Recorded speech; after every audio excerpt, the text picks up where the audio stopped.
आप सभी का स्वागत है यह वीडियो में आज हम 8th कक्षा के मैथ का चैप्टर फर्स्ट स्टार्ट करने जा रहे हैं। चैप्टर फर्स्ट जिसका नेम है रैशनल नंबर्स। तो इस चैप्टर की एक्सरसाइज 1.1 को हमने कंप्लीट करना है। तो यह कंप्लीट एक्सरसाइज इस वीडियो में आज हम करने जा रहे हैं। फर्स्ट पार्ट हमें दिया गया है, name the property under multiplication used in each of followings. हमें जो भी सम दिए गए थे उनमें कौन सी प्रॉपर्टी यूज़ हो रही है हमने ये बताना है। तो सबसे पहले तो हम प्रॉपर्टीज़ के बारे में जानते हैं। सपोज कीजिए 1/2 हमारे पास एनी रैशनल नंबर है, तो हम इस नंबर को किसके साथ मल्टीप्लाई करें कि हमारे जो आंसर है उसे कोई फ़र्क ना पड़े, तो उसमें कोई डिफरेंस ना हो। तो 1/2 को हमें 1 के साथ मल्टीप्लाई करना होगा, तो यह आ जाएगा 1/2। तो इसी प्रकार जहाँ पर देखिए -4/5 मल्टीप्लाई बाई 1 किया गया है, तो इसका मतलब ये है कि यहाँ पर 1 as a multiplicative identity work कर रहा है। तो यहाँ पर देखिए 1 मल्टीप्लाई बाई -4/5, तो इस तरह जब हम मल्टीप्लाई करेंगे तो इससे आंसर में कोई फ़र्क नहीं पड़ेगा। तो जहाँ पर हमारा जो आंसर आएगा वो आएगा -4/5। तो इस तरह से यहाँ पर 1 के साथ मल्टीप्लाई किया गया है, और क्वेश्चन में हमें दिया भी यही गया है कि हमने जो भी प्रॉपर्टीज़ बतानी है वो अंडर मल्टीप्लिकेशन बतानी है। तो जहाँ पर मल्टीप्लिकेटिव आइडेंटिटी का यूज़ हो रहा है, तो आप आंसर में लिखेंगे मल्टीप्लिकेटिव आइडेंटिटी, और साथ में आप रीज़न भी लिख सकते हैं because 1 is a multiplicative identity. तो जहाँ पर मल्टीप्लिकेटिव आइडेंटिटी को यूज़ किया गया है, तो मल्टीप्लिकेटिव आइडेंटिटी यह प्रॉपर्टी यहाँ पर यूज़ हुई है। आप इस तरह से इसका आंसर मल्टीप्लिकेटिव आइडेंटिटी लिख सकते हैं। तो यह आपका सलूशन होगा फर्स्ट पार्ट के फर्स्ट सम का। अब हम देखते हैं सेकंड सम। सेकंड सम हमारे पास कुछ इस तरह से दिया गया है, -13/17 मल्टीप्लाई बाई -2/7, और यह इक्वल दिया गया है -2/7 मल्टीप्लाई बाई -13/17। तो जहाँ पर आप देखिए, तो जहाँ पर इस तरह की कंडीशन बन रही है, सपोज कीजिए a multiply by v is equal to b multiply by a। तो जहाँ पर कॉम्यूटेटिव प्रॉपर्टी का यूज़ हो रहा है, तो हमने डायरेक्ट प्रॉपर्टीज़ का नेम ही बताना है, इसे सॉल्व करने की हमें कोई ज़रूरत नहीं है। तो हम जहाँ पर कहेंगे, सपोज कीजिए यह a है और -2/7 ये b है, और इसे लिखा गया है इस तरह से, जैसे हम लिखें b मल्टीप्लाई बाई a। तो इसी तरह से इसे कह सकते हैं हम कि ऑपोजिट कर कर लिखा गया है। सपोज कीजिए यहाँ पर ये हमारे फर्स्ट टर्म है और यह सेकंड टर्म है। तो जहाँ पर इनने क्या कर दिया, सेकंड टर्म को पहले मल्टीप्लाई कर दिया, फर्स्ट टर्म को बाद में लिख दिया, तो इस तरह से लिख दिया है। तो आंसर में कोई फ़र्क नहीं पड़ेगा। तो जहाँ पर जो प्रॉपर्टी यूज़ हो रही है मेन तौर पर वह ही हमारा सलूशन होगा। तो हमने बताना है कि जहाँ पर कौन सी प्रॉपर्टी का यूज़ हो रहा है, तो इसका आंसर आप लिख सकते हैं कॉम्यूटेटिव प्रॉपर्टी। तो जहाँ पर कॉम्यूटेटिव प्रॉपर्टी का यूज़ हो रहा है, तो यह हमारा राइट आंसर हो जाएगा।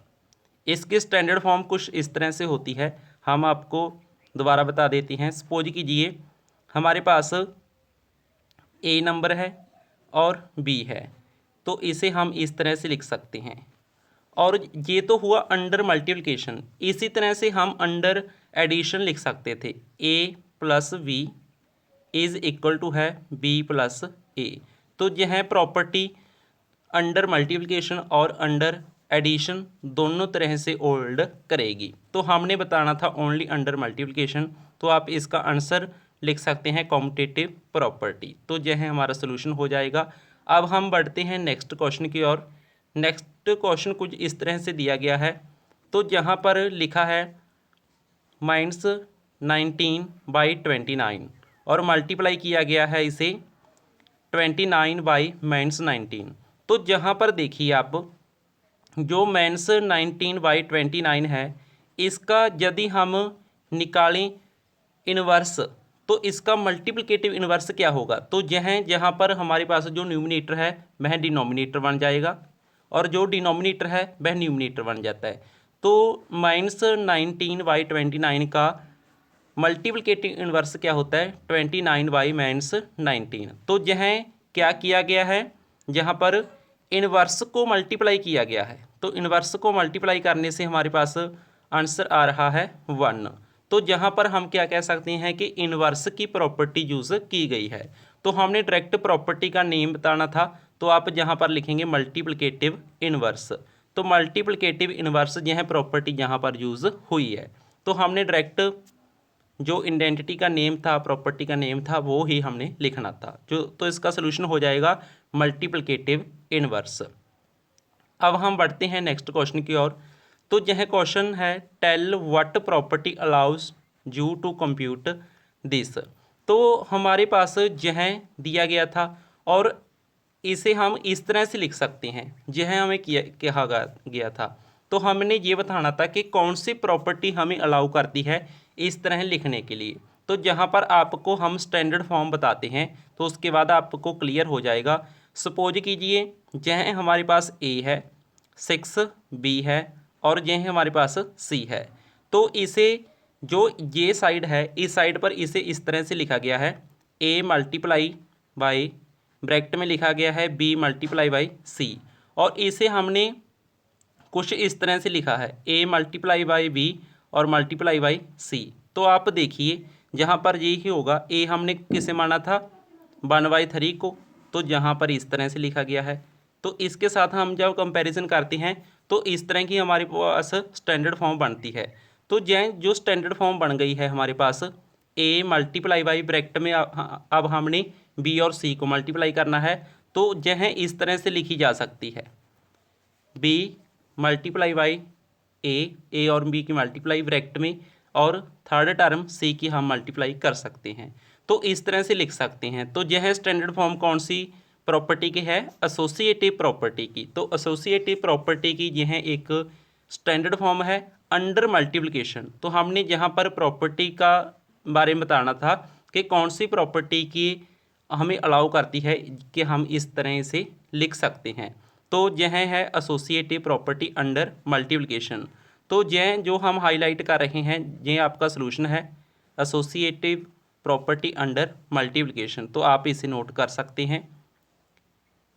नेक्स्ट क्वेश्चन होगा, तो यदि आप चाहते हैं कि इसे आपने सॉल्व भी करना है तो आप इसे सॉल्व भी कर सकते हैं, सॉल्व कर कर इसका सलूशन भी लिख सकते हैं। तो इसे सॉल्व किस तरह से कर सकते हैं वो भी हम बता देते हैं।